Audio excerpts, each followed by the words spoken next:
Hi, I'm Chibi. And I'm Rainbow. We're from the Birthday Massacre, and you're live in Limbo.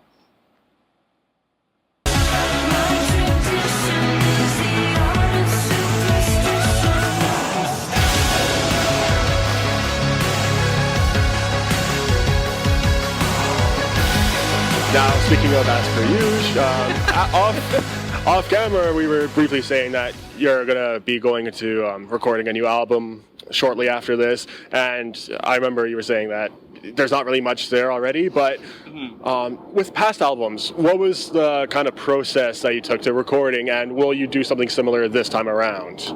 Again, it's something, I think, the writing, we tend not to overthink it. We usually just start writing, and we've had a chance to tour.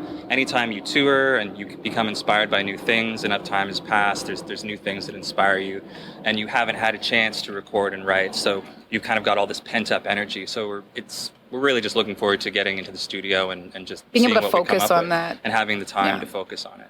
And like we've never had an issue where we've had to sit down or been stressed out for ideas. It's always been finding the time. Finding the to time, do it. yeah, exactly. And after this show, we'll have the time to do that. So we're really excited. Perfect.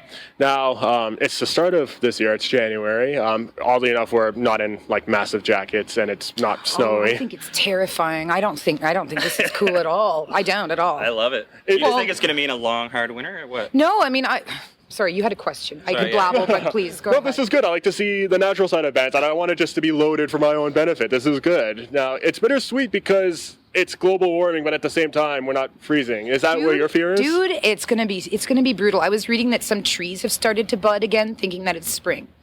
Right? Like, oh yes, it's nice. I don't have to wear my, Sorel winter galoshes every day. But like, what's gonna happen with the farming and with the fruit and vegetables that are like?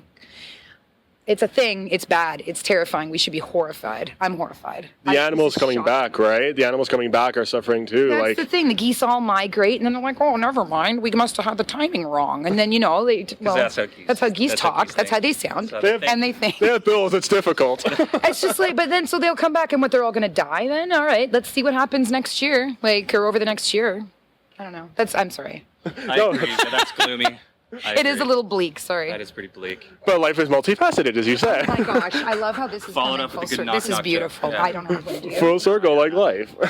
Yeah. It's the best I got. Yeah, there he is. There you go. But nonetheless, it's the start of a new year, and aside from the weather and everything, it's the start of a new year, whether it seems like it or not. Mm-hmm. New Year's resolutions. Do you guys have any? I think I learned a long time ago personally that my New Year's resolutions tend to always be the same year to year, and I feel like I tend to not achieve them. For example, I'd like to be a tidier person. I'd like to clean my house more.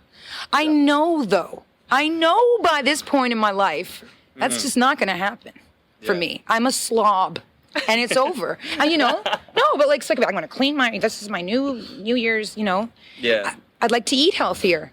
I went to Burger King yesterday, so that's not happening either.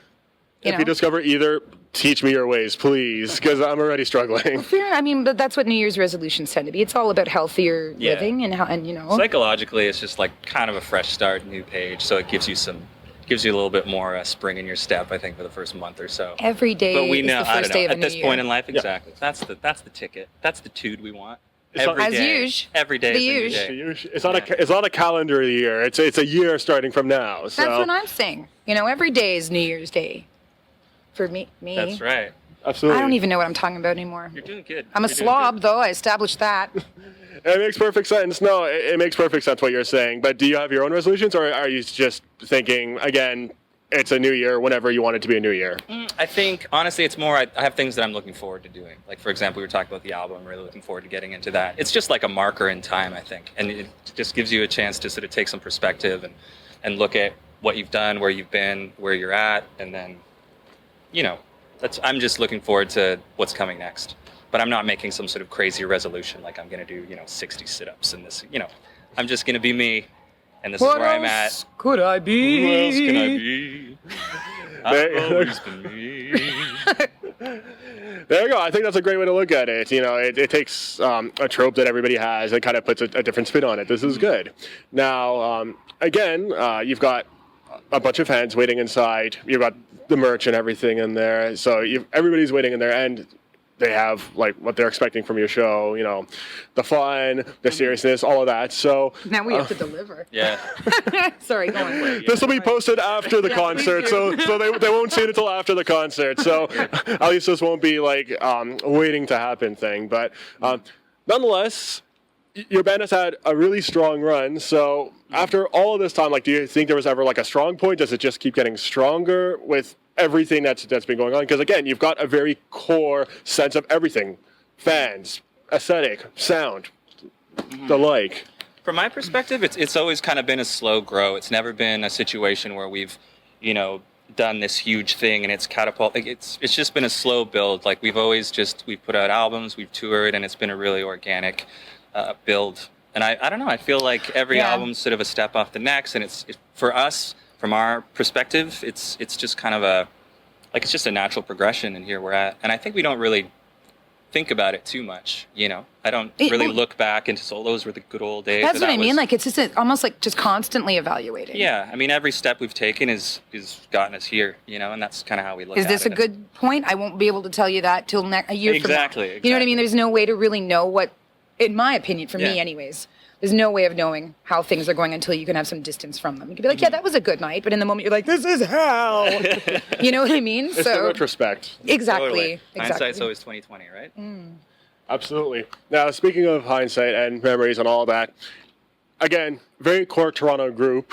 So to wrap things up, let's say two different memories. Because you're such a Toronto relative group, your favorite memory of performing in Toronto, and perhaps your favorite memory outside of Toronto. Like, what really stuck out from outside of your hometown? For me, I mean, some of those early shows that we played, like before we were signed, I don't even think we were called Birthday Massacre then. We had the Magica. Yeah. I remember some of those shows were really fun and exciting, just because we'd put them all together ourselves. We would get, you know, friends bands to play. We'd make a night out of it. Those shows really stand out as special to me. The first time we played with like Scratching Post. Oh yeah, the first time we played with like sort of a band that we knew. So fun. You know, yeah, that was a really fun time. Outside of Canada, I'd say probably some of the first festivals we played, because it was so unlike anything we'd done up to that point. You know, we went from playing local shows to then, you know, going to Europe and playing these festivals that we were like really excited to play, but also kind of terrified, because it was such a different context than what we were used to playing. We were used to playing like these little dark clubs and stuff, and then all of a sudden we're in broad daylight on this huge stage, and we're just like, it was fun though, and I think that's when we learned the most. So and it's probably the most terrifying, which is why it's burned into my memory. You know, I agree. Those festival shows, the first one, even now, it was like a trial by fire kind of experience, which was really fun. We came out of it okay. So yeah, definitely. I would agree with everything that Rainbow has just provided, because that's very true. We should do it. I mean, growing up though, in these, we should hang out more. We should talk more. Should we? You should listen. We should. This whole time you guys have been hanging out, it's a great opportunity. Yeah. I mean, when you grow up around Ontario in these smaller towns, I mean, Toronto is the big city, right? Yeah. So it was like when we moved here and we were playing shows, I hadn't really thought about it in that way. Those were really exciting times, yeah. Yeah, we were just excited to have a live show in Toronto. I was excited to be in a band. I know, people showed up. People came to the show. Oh my God. I'm excited every time anybody comes to these shows. I'm a nihilist, though. Yeah, but initially, I'm a big though, nihilist. when we were first starting, who knows who cares? That's but, the thing. We're just us. And there was we had dudes really from nowhere, good relationships with a lot of those bands. Yeah. All those years ago, we all worked together a lot. And a lot of the people that came out to those early shows, I mean, that's where a lot of those sort of friendships were forged, and a lot of the people that still come out, that's where we really still have met them, and we really got a chance to hang out and know them, and they're still coming to shows. We, as you said, we know who they are, and it's really nice. It's a feeling of having like an extended family, which has been something that's really comforting. Makes us feel more at home in the world, right? Please agree with me. Sure, yeah. There we go. You agreed with him earlier. You can try it again. Why stop now? Yeah, sure, bud. Yeah. And make it a resolution. You got to agree with Rainbow more. Just no you know about me and resolutions. No resolutions. So it's not going to happen. Yeah. Sorry, bud. It's all good. It's all good. Now, to wrap things up, let's say we talked about resolutions, memories, all of that. So what are some things of 2015 that you loved the most? Like albums, films, anything that really stuck out? Film. I really liked the new Star Wars. Yeah. I thought that was exciting, and I was really looking forward to that. That was a big thing. I'm a big Star Wars fan. So I think that the excitement that I felt about that was almost better than the movie itself. It happens. It does. I mean, I did enjoy it. My book came out last year. I had a novel come out last year. That was a huge achievement for me. I felt really good about that.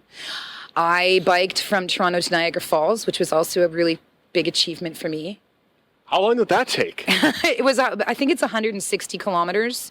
And we did the majority of it in one full day. We left at 8 a.m. and got there at 11 p.m. and then did the last 20 kilometers next morning. Wow, that's quite vigorous. I don't know how on earth you did that, but That's why I'm so excited, because I don't know how I did it either. Anyways, what were some of your memories there, Monsieur? I'm not sure. I don't really have too many memories or things in terms of, albums or movies that came out. I think this is just like a year that I think I just, I don't know, achieved a bit of perspective, I think. This is more of like an internal, I don't know how to explain it. Just more of a Personal growth here for me. I'm going to leave it at that. Multifaceted personal growth. Awkwardly hanging at that. How nebulous of you. Yeah, thank you.